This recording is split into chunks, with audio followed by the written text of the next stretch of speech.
Hello. Hey, are you a woman? You are feeling stuck because your husband does not see the family vision just like you do. Maybe he's resistant, maybe he's too busy or just distracted. Oh, of course, some are just difficult. What is she talking about? Have you been in that position where you feel he doesn't seem to be interested? He's not even giving you that keen show of interest that he wants to be part of what you are saying. Has he even plainly shut you up and said, please, what are you talking about? Forget about it. This is for you. Come with me. So, welcome to the Family Nest Academy. This is the home for empowering families to fulfill their purpose. And we've been having a series of talks on vision and establishing your family purpose. I've talked about husbands getting their wife along, parents getting their children buy into the vision, and today is for the queens of the family kingdom, right? So I understand what it's like. I've been in that place where I had to get to convince my husband that this is from God. You know, when you marry such a man that you don't just get anything and sell to them, you need to grant them that space to pray, analyze, and get their own conviction. After all, that's why they are the leader of the home. You don't just push them around, yes? And their queen, I know you are not planning to push your man around. So be calming down. When you have that vision and that burden for your family that you think God is pushing you to do, relax. The truth remains that you are not the leader of the home. God may, of course, lay that burden in your heart, either because the man is too distracted, too busy thinking of how to raise money now to take care of the family. And God will say, okay, let me go through the missing rib to get his attention. And then God gives you the burden for the home. I'm not saying God cannot naturally decide, okay, I think the woman is more open at this point, more relaxed to hear from me, and I'm going to give that vision. You need to understand that whatever vision God is laying in your heart as a woman is not a solo mission. It has to be to work with you and your husband. Of course, God can give you ideas that you can do alone, but God will always need your husband to partner with you if you have to be productive and effective in that mission. So the first thing you should do is start with clarity, not complaint. No, don't even allow the devil to creep into that vision or use it to bring disruption or division in your home. Don't ever consider using the measure of complaint or nagging or pushing. No. You need to establish a conversation and negotiation setup where you are able to clearly, men are logical, clearly describe and define that supervision. Simplify it to the extent that he will understand. Do you want a financial freedom? Maybe once you have this burden to have a more financial freedom in your home. You think you people are struggling and God is giving you this idea that will make the family become financially buoyant. Do you think God is laying in your heart to establish more quality time, and you think your husband always feel busy and all that? What of maybe you think there's an area in your parenting routine that you need? So I keep saying family vision may not be something so big. Maybe it's just something God don't want to work out in your home. If you cannot explain it calmly in 1 minute, he won't get it. When I mean 1 minute, I mean simplifying it so that once you say, this is what God is laying in my heart, he's able to pick it without you going on and on. So make it clear, simple, and appealing so that he also understands his own interest in the vision, his own position. Okay? Now, connect your vision to his values. You've lived with your husband, right? Even if you are just getting married newly, you would have shared your values. Your value would have been one of the things that have brought you together to even say, yes, I do. So align that vision to his values. What does your husband admire? What are the things that are dear to his heart? Okay, men move when they feel it matters to them. So instead of saying, why won't you help me with the kids? For example, you should say, I know you want our kids to be strong and successful.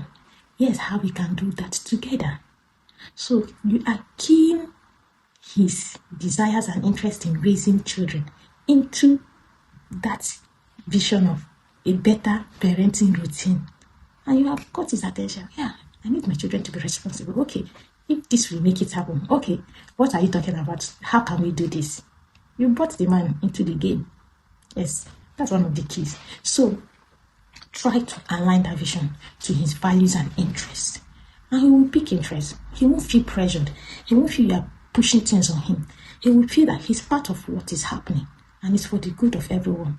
And remember, I'm not talking of individual vision now.